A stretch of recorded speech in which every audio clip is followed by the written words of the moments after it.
Everyone these days has bad posture. But what is bad posture? These are two pictures of me taken months apart. Neither one displays perfect posture, but the two postures are clearly different. What is it exactly that makes one closer to good posture than the other? And what made that change to better posture possible? Let's start with the first question. What is bad posture? The central problem in bad posture occurs in the torso. Just about everyone in the modern world has a pelvis that is tilted. You will also find that nearly everyone has a distinct curve at their lower back, which results in a protruding of their abdomen. What you can see is that this causes the sit bones, which are the bones at the bottom of the pelvis, to point back, and for the ribs, specifically the lower ribs, to go forward in space. Really, the entire lower torso is leaning forward, and the lower back is not as far back in space as it should be. People can maintain this configuration of their torso for a lifetime, but not without paying for it in mechanical strain on their body, a loss of their proper balance, and often pain. That is why back pain, neck pain, joint pain in the arms and legs, and really every joint, nervous disorders, and a number of other health problems are becoming so ubiquitous as to be believed an inevitable part of aging. It's also part of why you'll see so many people with their bellies sticking out and falling ahead of them. But what is actually happening here? It seems that the muscles must be malfunctioning in some way, but it's not a lack of strength. You can look at pictures of quite strong and athletic people, and you will see that they have the same trouble with their torso and pelvis. Additionally, I was able to make this change in my posture without ever working out or strengthening muscles. So what is making the muscles malfunction? That will take a minute to explain. Let's start somewhere simpler. What is a posture? You can take a still image of a person and assess their posture in that moment. In the picture, the person's posture will be static, but posture is not static. Posture is in fact the result of movements. When someone makes the gesture of standing, that is to say, when a person stands, they make a series of movements that bring them to the position they think of as standing. They then stop the movements and preserve a certain relationship of the parts of their body. Most people will use their feeling sense to determine what movements to make in order to stand. If they feel like they are standing up straight, they assume they must be. Though, if a person knows their posture is not very good, and they're in a situation where they know their posture will be assessed, they might attempt to do something to make their posture better. But in that situation, they aren't likely to think through which movements will lead to better posture. They likely won't know which movements lead to better posture, and instead, they will seek out a feeling of straining upward, and they will take that feeling as a signal that they are standing more upright. But is your feeling sense really that reliable? If you usually have subpar posture, and your feeling sense is what guided you into that bad posture, what evidence do you have to believe that your feeling sense is guiding you accurately? Why would you believe your feeling sense is capable of guiding you to better posture? If a posture is made by movements, then a bad posture is the result of incorrect movements. So what kind of incorrect movements are leading to this curve in the lower back, tilting of the pelvis, and protruding abdomen? Just about everyone's pelvis is tilting forward, but it's not just tilting, it's rotating. It's rotating forward and down, and that is causing the entire pelvis to move forward and down. You may not realize you're making such movements with your pelvis. You may be making these movements subconsciously and not even feel that you are doing them. But what you feel is not as important as what is, and if you take a picture of yourself in profile, you can easily see if you're rotating your pelvis forward and down. All rotations have a center of rotation, which is the point around which the object rotates. The center of rotation is always the point which does not move in space as part of the rotation. For instance, with a windmill, the center of rotation is the axis that the blades of the windmill rotate around. If you measure any point on the blades, it will be moving around the axis, but the point in the very center does not move. Everything that's rotating is rotating around that point.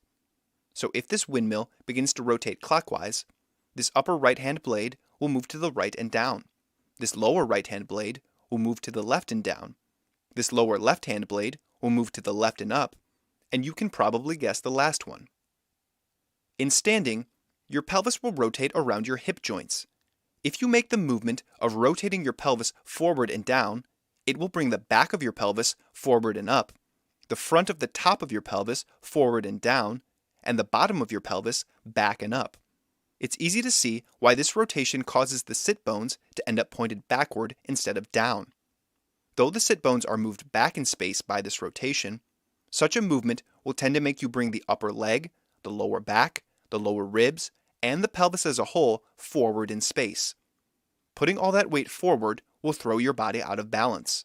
Many people will spend their entire life with their pelvis rotated out of balance in this way and never even realize that they're doing it. This coincides with a quite serious problem around the shoulders and torso. You will find that nearly everyone is tilting their upper torso back. This makes some amount of sense.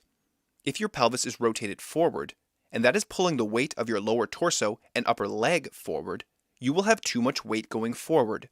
In such a condition, you will fall forward unless you have enough weight going backwards to compensate. People don't fall over because they have also rotated their upper torso backwards.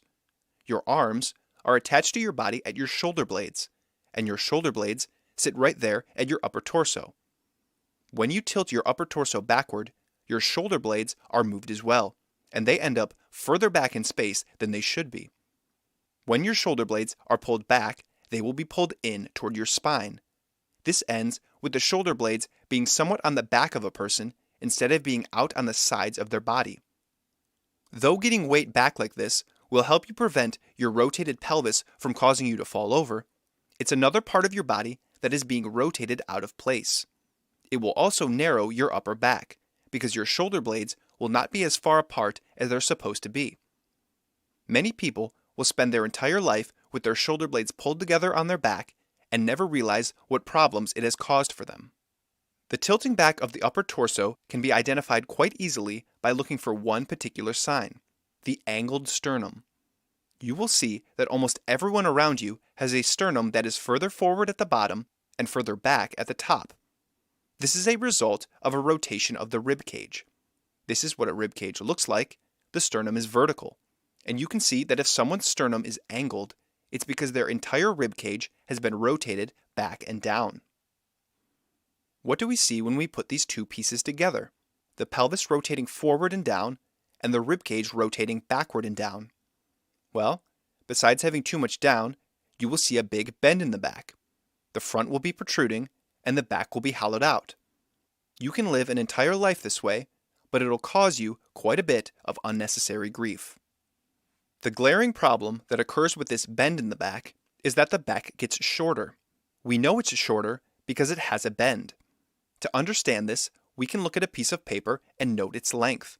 If I put a paper of the same length next to the first piece of paper and bend one, you will see that the end of the bent piece of paper no longer reaches the full length of the unbent piece of paper. So even though your back is not shortened in the sense that something is missing, if you hold your back in a bent position, you will be measured to be shorter than you actually are. Most people will spend their entire life shortening their stature, going about their life smaller than they should be, unaware of the negative consequences it's causing them. Though there are specific elements of bad posture that are all but universal, there are other elements that have variation. What happens to people's heads, for instance, differs. In some, you will see the head very far forward. When this forward head posture is paired with a rib cage that is tilted back and down, you will see a sharp angle where the tilted back sternum meets the forward neck. In others, you will see that the head is tilted back along with the rib cage, and the person's head will be very far back, so as to be more in line with the person's back. This posture is arguably aesthetically less alarming, and that has fooled many into believing that this is correct posture, but it's also a serious problem. If you look for examples of good posture online, most will display this absolutely incorrect posture, and you can see for yourself that the rib cage in such examples will always be rotated in the wrong way, resulting in an angled sternum. You will also virtually always see the big bend in the back. The final piece that explains why this orientation of the parts of the torso is so damaging requires a basic understanding of the thoracolumbar fascia, which is the fascia that covers much of your back. Fascia needs to be taught to operate efficiently, and when it's slack, it provides little to no benefit. But fascia is not like muscle. You cannot use your will to engage the fascia itself. So how do we get the fascia at our back to be taut? Fascia is an elastic tissue and can be thought of as similar to an elastic band. If you pull on the ends of an elastic band, eventually the band will taut and begin to resist your pull. If the band doesn't have much resistance, you will be able to pull a great deal before the band gets taut. And if the band has a lot of resistance, you won't be able to pull much before it starts to resist your pull. If the ends are not pulled on and left too close together, the elastic band will be limp. If we know that elastics like our fascia must be kept at full length in order to be taut and capable of providing resistance, and we know that the thoracolumbar fascia covers much of our back, then it must be that we need to keep our back as long and as wide as is possible. That is the only way to keep the fascia taut. To make this absolutely clear, imagine you have two poles planted in the ground and you connect them with an elastic band. If the poles are sufficiently far apart, the elastic band will be stretched and taut. If the poles are too close, the band will hang slack. The thoracolumbar fascia in most people is slack because the ends of their spine are closer together than they should be.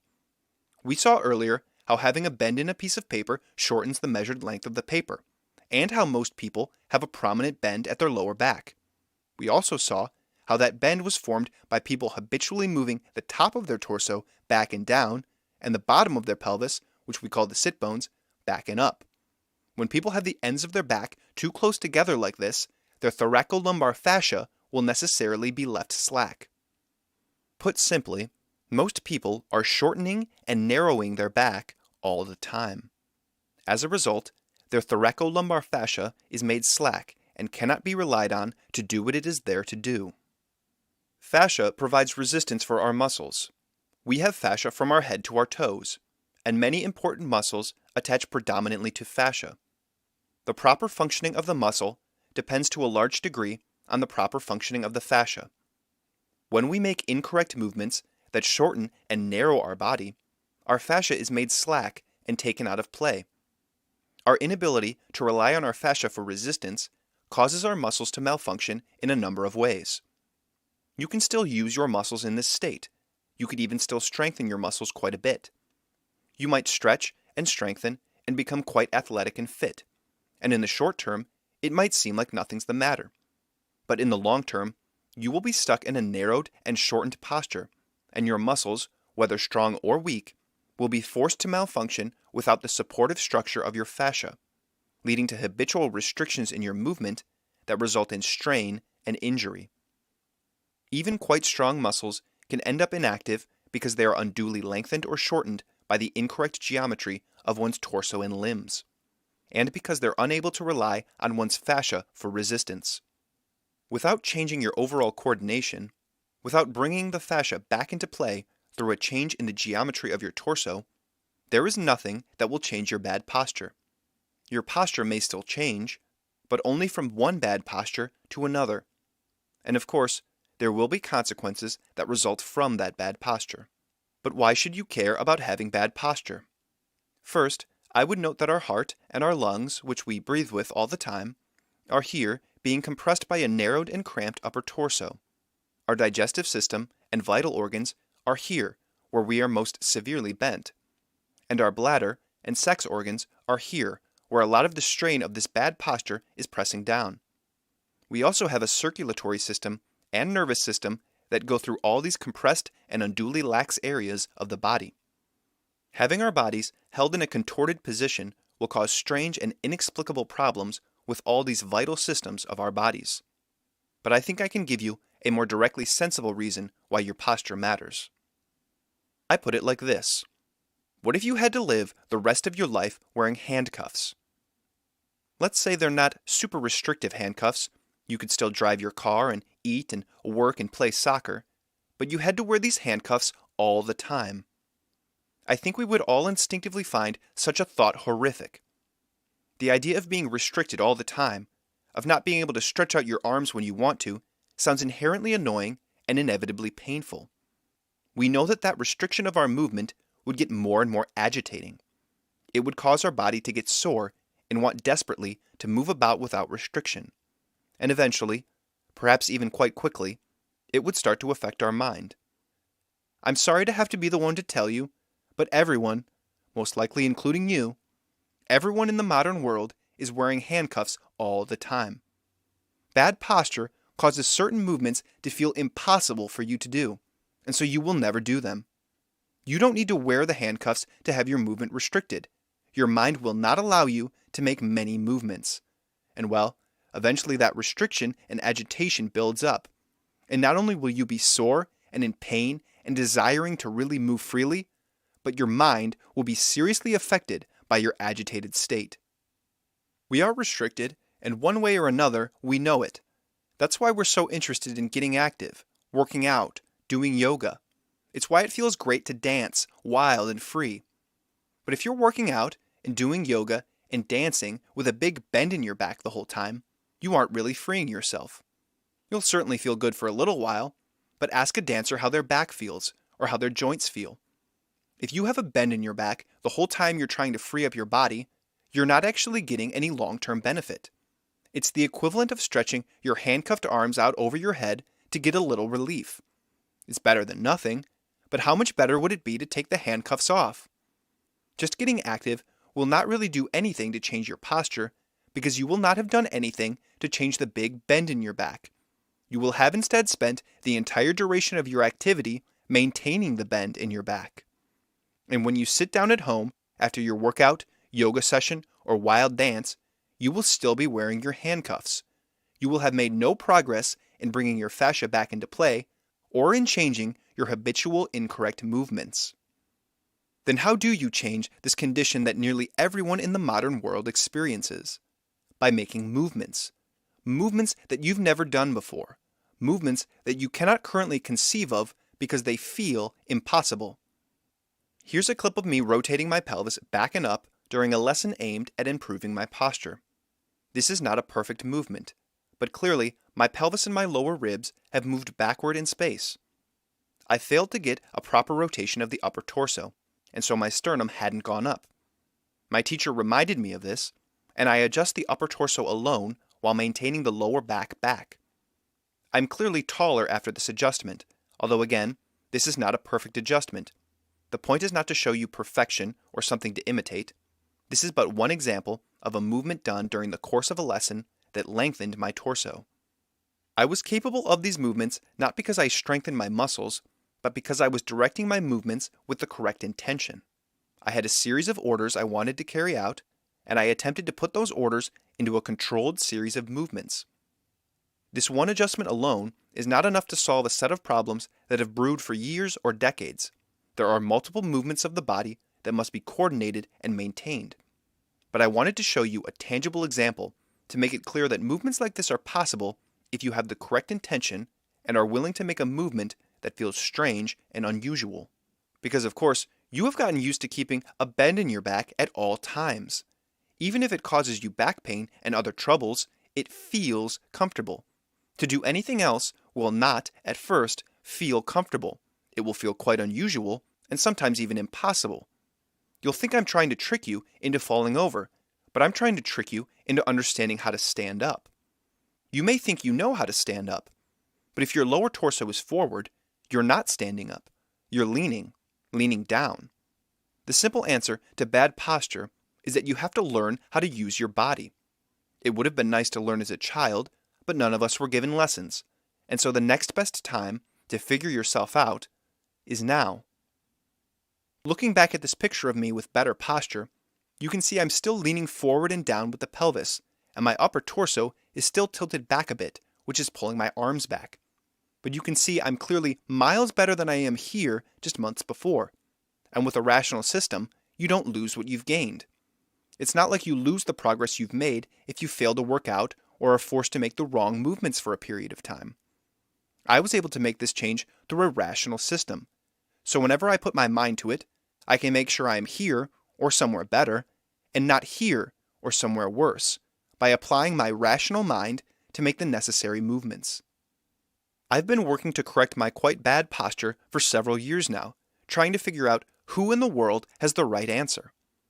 If you want to genuinely learn how to use your body in a way that will not cause you problems, I submit that the only person giving a real, sensible answer is a gentleman named Jando Masuero. If you have money to spend, you should get lessons from him or someone who is trained in his system. That is the most direct route, because in such lessons, you will have a teacher explaining to you how to use your body and giving you direct feedback that will help you cultivate the ability to direct your movements with your reasoning capabilities. If you don't have money to spend, you can absolutely solve this problem on your own. You'll just need to put some extra work into it. You won't have the help of someone directly assisting you, so you will have to take up that slack yourself. I would recommend examining the publicly available works of Masuero, and you're welcome back to this channel whenever you like. And here, I will attempt to further clarify and explain this practical and effective solution to an awfully complicated, widespread, and devastatingly serious problem.